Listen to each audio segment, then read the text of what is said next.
Go. Good day. I am John Ezekiel B. Martinez. Today, I will be storytelling The Three Little Pigs. Once upon a time, there was an old mother pig who had three little pigs and not enough food to feed them. So, when they were old enough, she sent them out into the world to seek their fortunes. The first little pig was very lazy and didn't want to work at all, and he built his house out of straw. The second little pig worked a little bit harder, but he was somewhat lazy too, and he built his house out of sticks. Then they sang and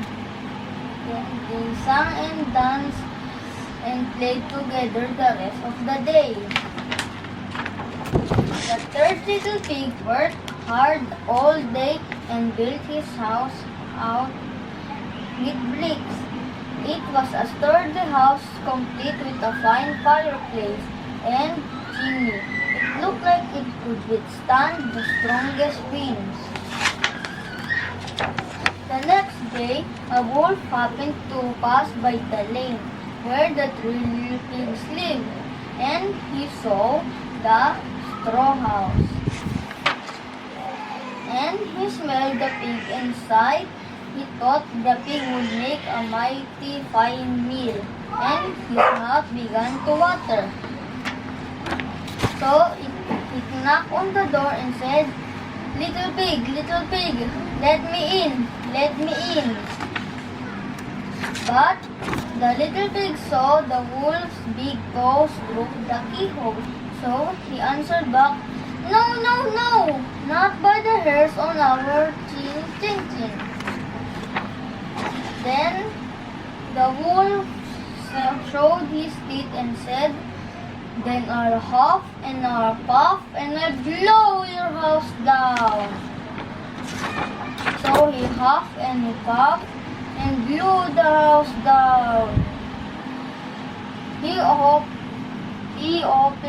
The wolf opened his jaws very wide and beat down as hard as he could. But the first little pig escaped and ran away to hide with the second little pig. The wolf continued down the lane and he passed by the second house made of sticks. And he saw the house and he smelled the pigs inside, and his mouth began to water as he thought about the fine dinner they would make. So he knocked on the door and said, little pigs, let me in, let me in." But the little pigs saw the wolf's pointy ears through the keyhole, so they answered back, "No, no, no, not by the hairs on our chin. So the wolf showed his teeth and said, "Then I'll huff and I'll puff and I'll blow your house down." So he huffed and he puffed and blew the house down.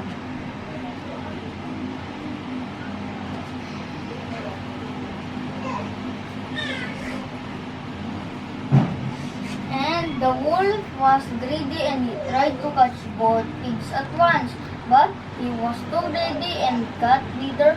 His big jaws clamped down on nothing but air, and the two little pigs rumbled away as fast as their little hooves would carry them. The wolf chased down the lane and he almost caught them, but they made it out to the brick house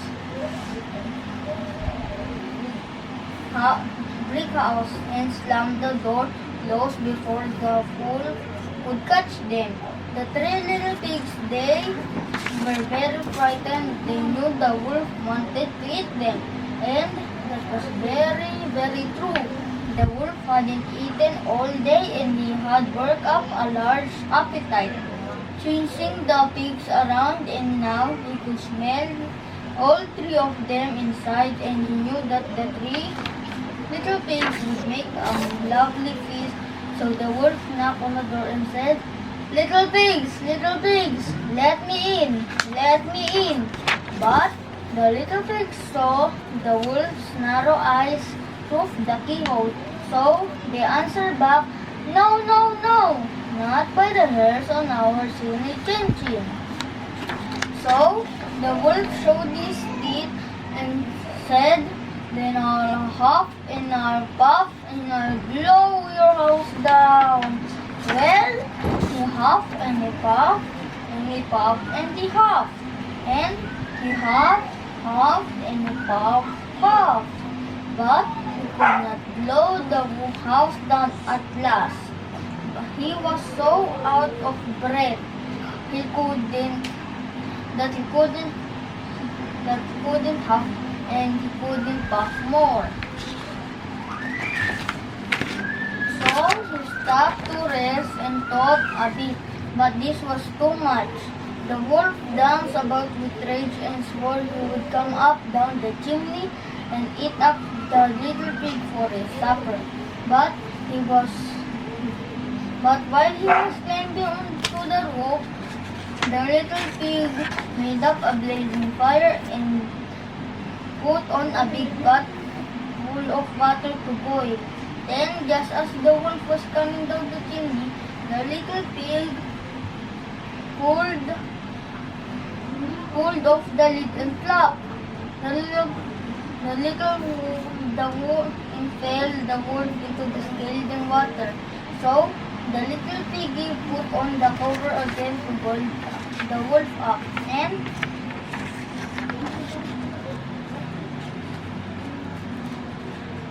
the three little pigs ate him for supper. Thank you.